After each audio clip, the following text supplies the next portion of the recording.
Here's a little appetizer to get you ready for the main course. If something were to happen right now, I have a group of people who will show up at my door to help me with whatever I need. And knowing that you have that like army at your back, but also that shoulder to cry on, that person to celebrate with you. And these are all the same and different people.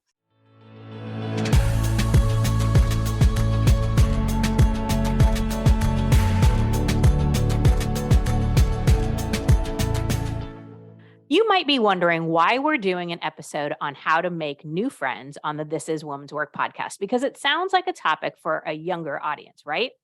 I mean, when we're really young, making friends just sort of happens. I can remember JJ being on playgrounds and making new friends left and right. And at 9 years old, we've started talking about what it means to be a friend and how you can tell if a friend is a good fit for you and you're a good fit for them. As a teenager, my friends were the people I played sports with. And yes, I'm considering cheerleading and dance a sport, and I will fight you on that if you disagree with me. For many people, college is where you find your lifelong friends, and then you make some work friends, and then you start hanging out with your partner's friends and the parents of your kids' friends. And for many of us, that's how it goes. And for many of us, that's not enough. Because here are a few things that happen, a few general truths about adult friendships. First, we grow and evolve, and sometimes our friends don't grow and evolve in the same direction at the same time. And we discover that some relationships that used to fuel us now drain us. We're super busy. So what used to be easy now requires proactive outreach and planning. Like if I want to grab coffee with a friend, we book it 3 to 4 weeks out, often reschedule, and end up finally seeing each other like 3 months later. And because of that, the list of people who feel worth all that effort gets shorter and shorter. We move in our adult lives, so sometimes our people are scattered across the world, making hangout time way more difficult than it used to be. And we also begin to realize that there is no one person who meets all of our needs, and we hopefully stop expecting perfection from the people around us. But that means we need a variety of people that help us fill our cup. For example, I believe we all need blanket fort friends. These are the ones that always are our safe space, and they're so easy to be with, and they know the value of great snacks. We need hide the body friends, the ones that always have your back, even or maybe even especially during your not so great moments in life. We need front row friends who cheer us on and sing our praises in public, and truth tellers who care enough to say what needs to be said, even if it hurts a little, and they stick around to help you pick up any pieces. We need laugh till we pee friends because laughter heals the soul. We need opposite attract friends so we can see things in different ways. Let's do it friends that will pack a bag on a whim. Older friends for wisdom, younger friends for energy, and same stage friends for commiserating on how to handle the stages we're in. In some cases, one person may cover a few of these things, but mostly we're looking for several different people to share our lives with. And don't even get me started on, if you're an introvert like me, how hard this can be, because I basically rely on amazing extroverts to adopt me and not get upset when I don't feel like leaving my house. And finally, a universal truth that I've come to believe with every fiber of my being is that being friends with other women is necessary. It's life-giving. We're meant to be a community for each other. We're meant to trust and hold and love on each other. I love Jay with every fiber of my being, and he is my absolute favorite person on the planet, and there's no other person I'd rather spend my days with. And I still need my girls.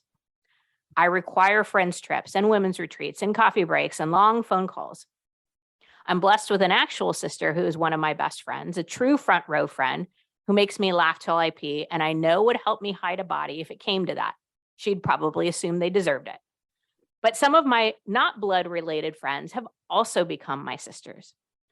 And I will share vulnerably that I have a hard time making new friends, and I'm missing having more of those relationships in my life. So I am Nicole Khalil, and on today's episode of This Is Women's Work, we're going to talk about making new friends. And I'm not going to do that alone. So I've asked Danielle McCombs to join me. Danielle is a Co-Active Training Institute certified coach with her own life coaching practice, which she founded after 20 years in commercial real estate. She hosts the podcast, The Opposite of Small Talk, with Christy Ollinger, where they explore topics about personal and professional development. She had reached out to me and suggested this topic, and everything in my being screamed, yes, we need to be talking about this. So Danielle, let's talk about adult friendships. Thank you so much for having me here. And there's so much juicy stuff in the introduction that you just gave that I'm so excited to talk about this. Clearly, I have thoughts on the matter. Okay.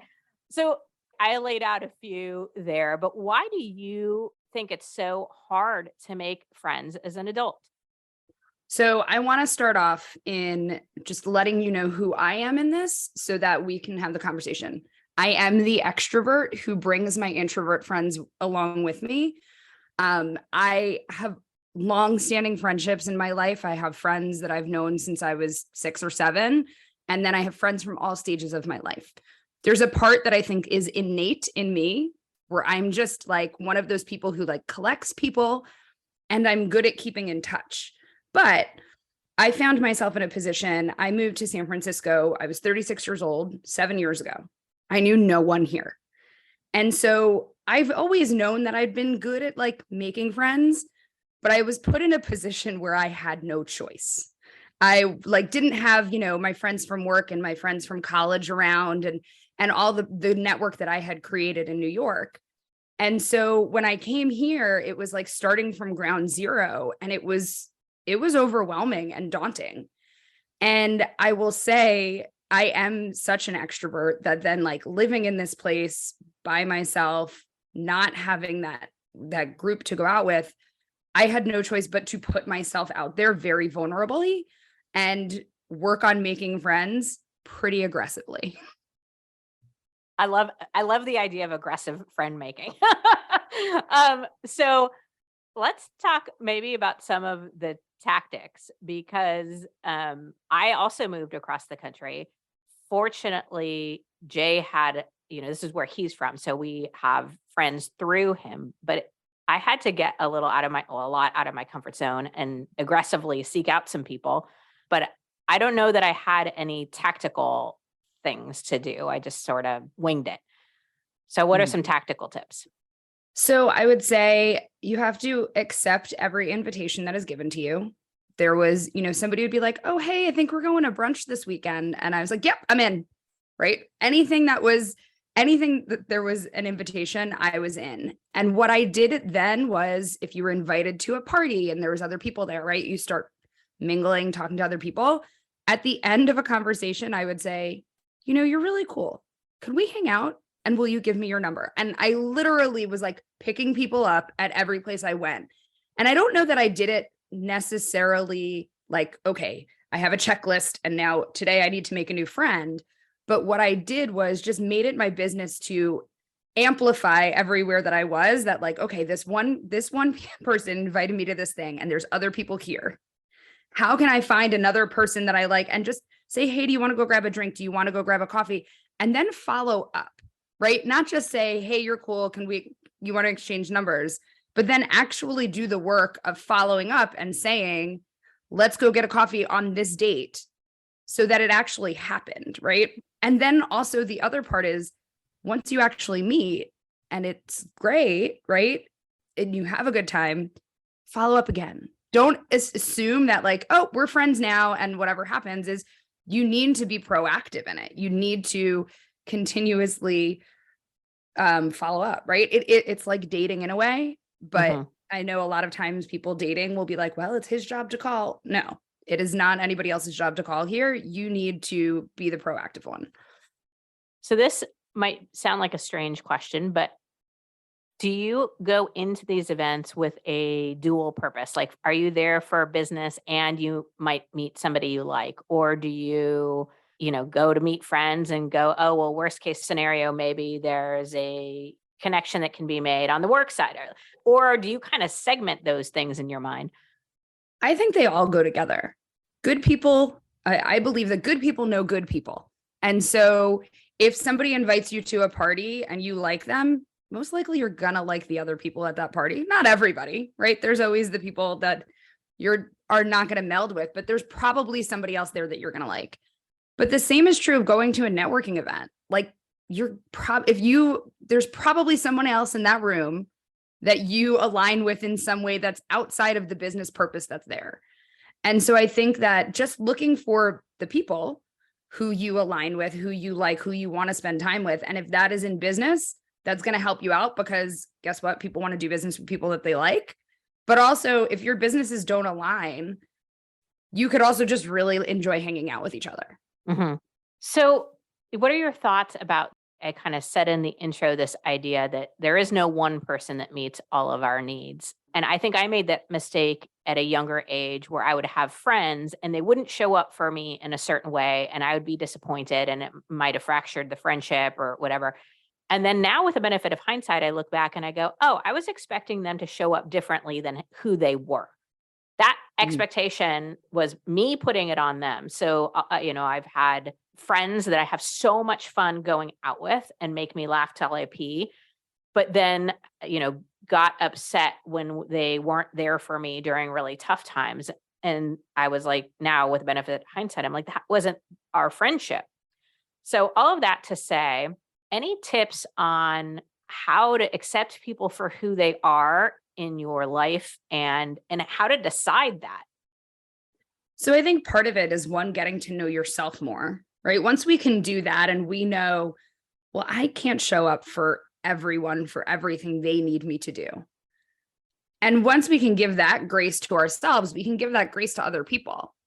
And I definitely know that I have friends who I'm going to call up to go to a concert on a Saturday night, and other people that I'm going to call to say, hey, I really need someone to talk to right now. And sometimes they're the same people, but sometimes they're not. And I think when you say that, what I'm thinking too is, I hear people all the time, and I am single, so I don't know this for sure, but right, when people put on their partners that they're the person that has to be their everything, I'm thinking of like all the Esther Perel that I've consumed of, you expect this one person to be your friend, your lover, your partner, your everything that is there. And that's unfair to put on one person. And the same thing is true of your friends. Like, everyone can't be your everything. And so having the different people that, oh, this is the person I call for, coffee on a Tuesday, and this is the person that I asked to come to a really fancy dinner with me, or the one that I just want to say, like, can we just sit on the couch and watch a movie together? Like, we don't need to talk, but like, I just want you in my space. And so knowing that everybody has their different spots and the different things that they're good at, and you're probably not everything for everyone either. Oh God, no. If somebody needs like high touch friend, somebody who's going to talk to them like every day, or like, I am not your person. I'm the person we won't talk for 3 months, but pick up right where we left off. So, that's always an example I give. Yeah. And those are wonderful friends to have. I have a friend from college who we talk maybe once every few years.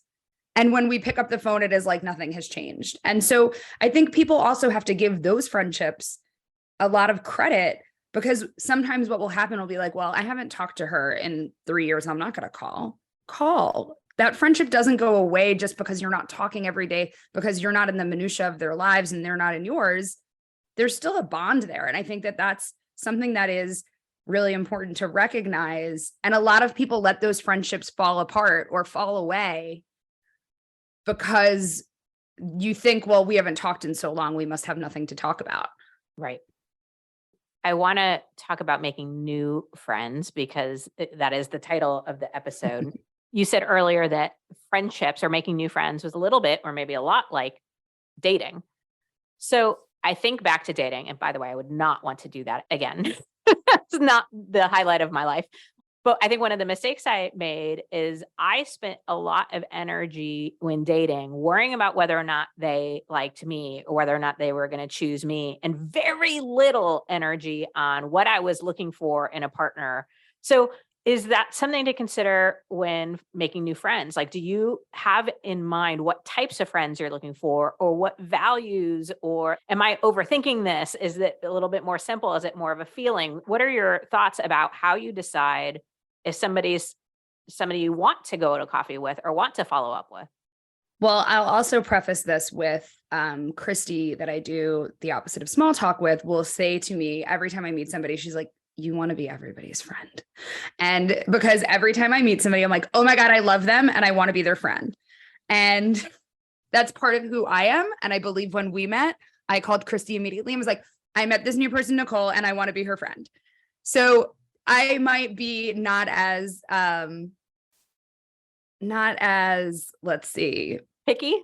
And I don't think that's true though, because I have, right. So I have such good people in my life. And I think that there's a part of me that when you're putting out in the world, like I'm open to new friendships, I'm open to new things. You're putting out that energy out there and it comes back to you. So I'm not looking for friends to be like, I need this person to get me invited to this thing, or so I could be a part of this club. That's not it. I'm looking for genuine human connection. And if you're looking for that and can enjoy that in some way, you're going to find the right people. And I don't go out saying, okay, I need somebody for coffee on Tuesdays and somebody to go to yoga with me on Fridays. No, it's you meet people, you see where they fit in and see what they like to do. How does that work? And then where does that connection go? So I think it's not necessarily looking for who, a specific person. I think that's also happens in dating, right? People can be like, well, he needs to make this much money. He needs to be this tall and look this way and that way and all of these things. And you put yourself in a very small box of what's available to you. Meanwhile, somebody who's 5'6" and works in a warehouse could be the person you really want to spend your life with. I think that's the thing that is really different here, is just being open to different people, being open to what everyone has to offer.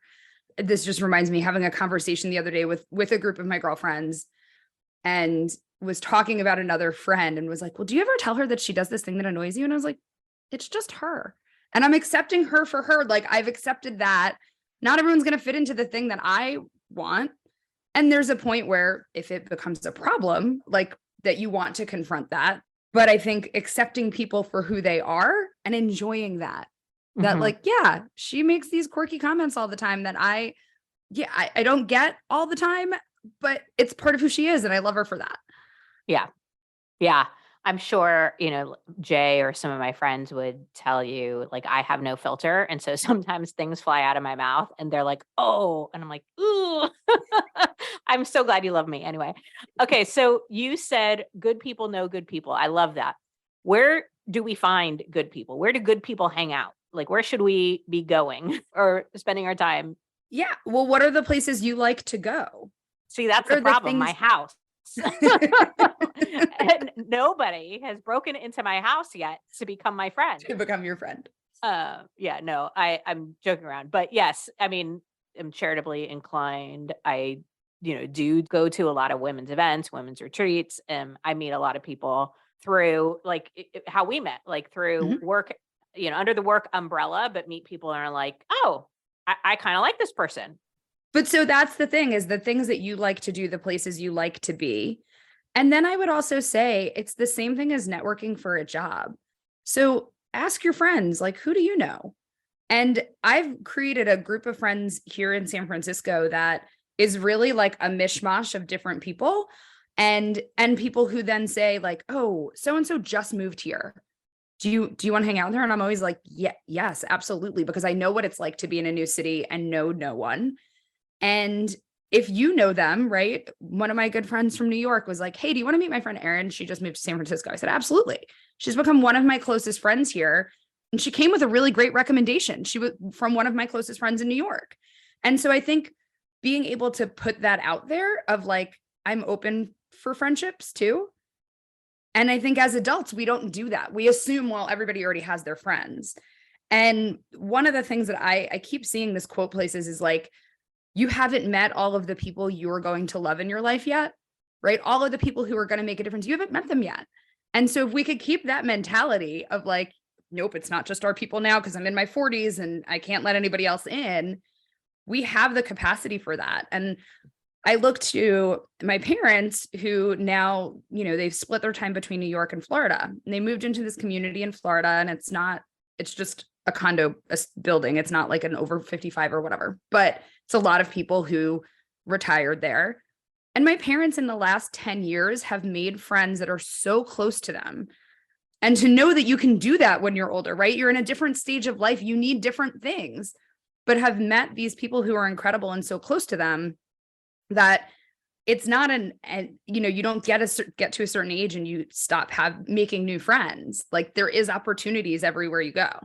Yeah, that's a good point. And what kind of jumped into my head too is that loving reminder, it's never too late. I think sometimes when we think we're too old or it's too late, and I wish I would have, and it's like, well, no, just do it now. Out of curiosity, do you agree? And if you do, why do you agree with me that having friendships with other women is of vital importance? Because I was one of these people when I was younger where I was like, oh, most of my friends are men. And there's nothing wrong with being friends with men. But my God, I wish I could go back and knock the younger me upside the head because I was surrounded by incredible women. I just didn't value it. I 100% agree. And I think that, and I've been surrounded by very strong women my entire life. And my network has, since I've started my own business and I'm working from home, I did have the realization the other day that I was like, I'm never around men because my close group here is all women and I work by myself. So it like the men that were in my life and I always worked in a very male dominated field. So I think that was why I always sought out women relationships, was because that was kind of my getting out of that place and being able to like have a different refuge outside of the office. And so now that's an interesting, it's an interesting thing that I'm realizing. I'm like, oh, maybe I need to shift back in a different way too, and have men to hang out with. But I think strong female relationships give us something. Like it gives you a place of refuge. It gives you a place of inspiration. I just posted this on my Instagram the other day, was Jane Fonda talking about how her women relationships are her everything, right? My female friendships are my everything. They course correct me. They tell me when I'm doing something wrong. They're there to cheer me on. And I think sometimes we don't give enough credit to that, also that the only thing in life isn't just having a partner. Like you need other people in your life to do that. And I don't have a partner. I'm single, but I have so much support and love in my life from the relationships I have around me. And that is my female friendships. Like I know that I have, if something were to happen right now, I have a group of people who will show up at my door to help me with whatever I need. Mm-hmm. And knowing that you have that like army at your back, but also that shoulder to cry on, that person to celebrate with you. And these are all the same and different people. Right. And so we need to do that. One of the things I also love about being with a group of women is how deep we will go so quickly. Like I thought that was just, most of my friends have been my friends like forever. Right. And so when we do a girls trip or something like that, we'll walk in the door and within like 30 minutes, we're talking about deep, personal, intimate issues. And I just thought that was because we knew each other for so long and so well. But I went to a women's retreat a couple of years ago. It was the first time I'd gone where I literally knew not a single person at the event, which was like fear-inducing for me. But anyway, and the same thing happened. Like started crying with this other woman in the introductions to each other. So like and then like my husband will go out and be like, what'd you guys talk about? And it's nothing of substance. I'll be like, how's so-and-so's wife doing? Or how's their kid? And he's like, I don't know. It's just wild to me. And I value that so much with women and our relationships, how quickly we're willing to just go there. And I think that's such a huge benefit that women have. And it's a disadvantage that men have. And I'm going to go back. Jane Fonda has been talking a lot about her female friendships lately. And so follow her on Instagram, go back and look at all of her stuff. But one of the other things she said was that, men, when they go out and they watch sports or they play video games, they're talking about cars, right? They're sitting next to each other. They're not looking at each other and they're talking about looking at a screen, right? Or they're looking at a car, whatever it is, the thing that they're talking about. And that's where their relationships are. And they're very side to side. Where women sit down and look at each other and share their feelings and share the things that are going on, share the hard things. and that it like being vulnerable is in front of a group of women is a lot easier for people than men doing that to, on that scale. And so I think that it's something that is like, there's a richness there of that we are really lucky to have, and allows us to open up in a way, and then allows us to be those more open and vulnerable people who feel our feelings and all of that stuff, where men don't really get that. And, and boys don't really get that. There's a point where that shuts off, I think. And I think that's really unfortunate.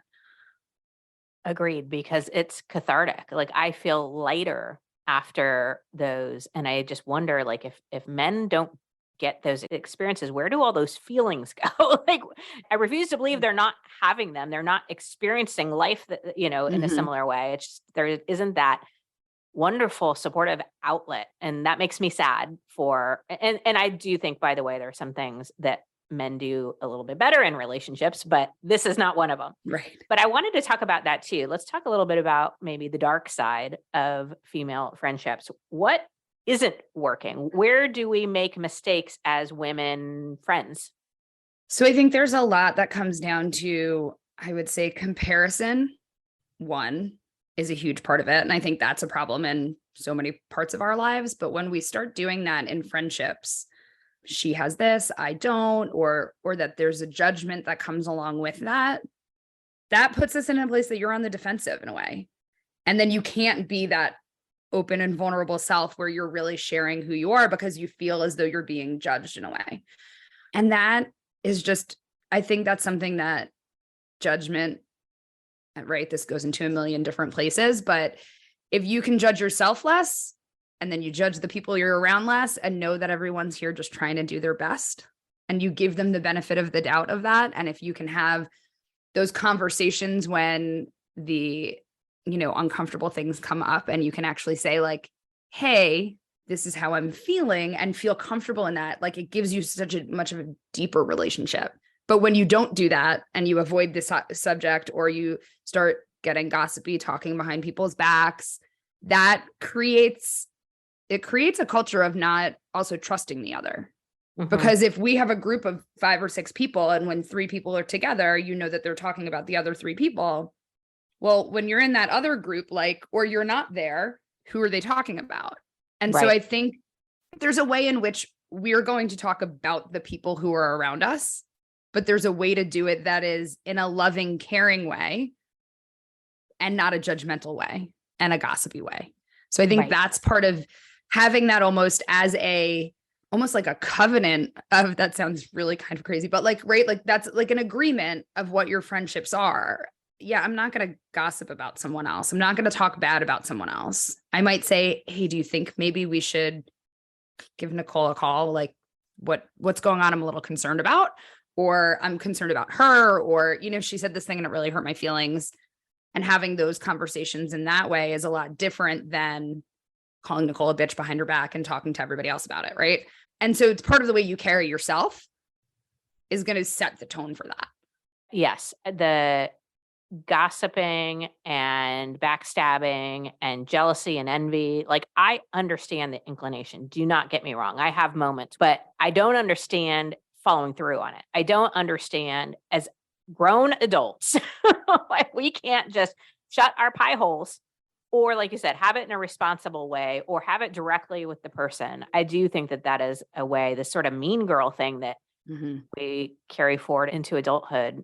And I think we should try to squash a little bit in teenagers and younger girls as well. I would add too, and I'm curious your thoughts on this. I think in some ways we expect both too much and too little from our women friends. So we just talked about some things that are too little. Like, I don't think it's too much to expect trust and honesty, but the too much thing, like I was just on a trip where a bunch of the women that were there are engaged, getting married themselves. And like they were talking about, I have this shower and this, blah, blah, blah. And I have to go on this and blah, blah. And I'm like, you're asking adult women with jobs and lives, in some cases, kids, and a variety of degrees of financial resources to literally leave their lives 4 days, spend thousands of dollars. And they were talking about how hard it is. And I'm like, God, why do we do this? And then why do we only do it when women are having children or getting married? I mean, women are out there doing at least equally as big of things when they're starting a business or running a marathon or leaving a toxic relationship or blah, blah, blah. Why the fuck are we not celebrating that shit? Sorry, got a little heated on that one. I mean, as a single woman in her 40s who has been a bridesmaid 11 times and has been to, a million weddings, baby showers, all the things. And I'm more than happy for all of my friends, right? And are happy to show up for all of those things. But yeah, there's a part of it was like, yeah, I quit my job and started my own business. Like, where's my shower, right? Where's my thing? But that's a whole other topic of like, I think, right, that's like a society thing that we need to correct of like celebrate. And I don't want to take away from celebrating for your wedding and your baby, but also celebrate people for the things that they're doing, the hard things that they're doing, and I will say, actually, I had a friend who, after I quit my job last year, started my own business, she goes, okay, when are we going to celebrate? What is the thing you want to celebrate? Is it when you get your certification? Is it when you get your 10th client? What is the thing we're going to celebrate? And I really appreciated that. No, this is a big deal, but you let me know what's the moment you want to celebrate. What is the thing we're going to do? And so I think having people realize that, and that's also being a part of a group of single women in their 40s and 50s, right? That like, they are aware of that. They're aware of all of those things. But I will say, sometimes we do expect a lot of our friends. And what I've come to is you have to do what's right for you. And also when you invite people, know that it's not going to be right for everyone. It's not doable for everyone because everybody has different resources. They have different commitments. They have different wants. Like, I don't want to say to my friend, I need you to come here for 4 days because we're going to go wine tasting in Napa. And this is blah, blah, blah. I mean, it's a great invitation, but if she would, rather go to Disney World with her kids and that's splitting her resources, I understand that. And I think it's not something against me. It's not personal. It's not taking that personally. And so I think when we have these large events and when we have these things, you just kind of have to understand, like, this isn't for everyone, right? Yeah. Because I want to do this and I want it, like, this will be fun and exciting for me. It's not for everyone. And so I think that just comes back to like giving people grace and also understanding, just because, my best friend from growing up, like, she couldn't swing it. That's okay. And so it doesn't mean she's not my best friend. It just means that, like, we're at different places in our lives and we have different things that are going to happen and different interests. Like, ask me to go to Disney World, I'm going to say no too. Yeah, absolutely. My intention wasn't to say we shouldn't celebrate when women have babies or when they get married. I just think we need to take a step back and ask ourselves, what is it that we want? What's the experience we're looking for? And then the people we're inviting, what's going on in their world and what are they capable of? And then, of course, if they decide that they're not able or willing, that it's not this huge, like, you're not my friend, you're a bad friend. And it's like, no, let's. Right. If you want to go spend a week in Cabo, that's amazing, but not everyone can do that. So it could also be like, okay, but we can also just do brunch on Saturday. If you can't make it to Cabo, we can go to brunch. And just understanding that that's not, I think there's like a mentality, right? Like, this is all about me all the time. And it's not. And hopefully a lot of us will get to adulthood and understand that. But knowing, like, making sacrifices for other people, I don't know. Like, I think it's like you have to show up in the way that you can. Mm-hmm. And I think that is true with both new friends and old friends. I feel like I took us off on a little tangent there, but I obviously had some thoughts on it, and we're running out of time, crazy enough. Danielle, anything I didn't ask you as it relates to making new friends that you just would want to, throw out and have our listeners be thinking about? I would say don't put so much pressure on yourself. When you meet somebody and like, oh, I'd like to hang out with them again, also tell them that. I think that too many times we get in our head, we get worried that, like, well, they're not going to want to hang out with me, or, just make the plan, ask the question, say, do you want to go grab a cup of coffee? And if they say no, not right now, also follow up again. It's not like a one and done thing. And I will say, I have friends, right? Like we've tried to get together a whole bunch of times and it took a really long time for it to happen. And now they're one of those people that's just like in your back pocket of like, hey, you want to go grab dinner, and they're there. And so it is also work. It's not just, I think people expect that like when you were on the soccer field and you were 10 and all of a sudden your best friend appeared and then you just did everything together because you were together all the time. Like that's not how it works. We all do have very busy lives. And so you have to make the effort to do those things and not always be the person that cancels. Sometimes you got to go. And so making the effort and really putting that in is important, because then that's how you show somebody that you're willing to show up for them. And that's how they're going to be willing to show up for you. So I think, one, don't get too, don't put more pressure on it than it needs to be. But two, do the work to really create that relationship. Yeah, well said. If you are listening and want to learn more about Danielle and her work, or if you're just looking for somebody who's going to fall in love with you instantly, go to her website, daniellemccombs.com. I love that about you. Or catch her and her friend on the Opposite of Small Talk podcast. Thank you, Danielle, for being here and talking friendship. I loved it. Thank you so much, Nicole. Okay, friends, it's time to go make some new friends. And make sure you love on the ones you already have who've seen you through many, or maybe even just a few seasons of your life. Because I believe there's no better thing to be, no greater success, no better achievement than being and having a great friend. I'll leave you with a funny but accurate quote. Friends may come and go like waves in the ocean, but the true ones stick like an octopus to your face. Good one, right? That's a great one. And if you're a regular listener, you know I always close out with some version of This Is Woman's Work. So here's a closing I never thought I'd say. Be and find your octopus. And that is woman's work.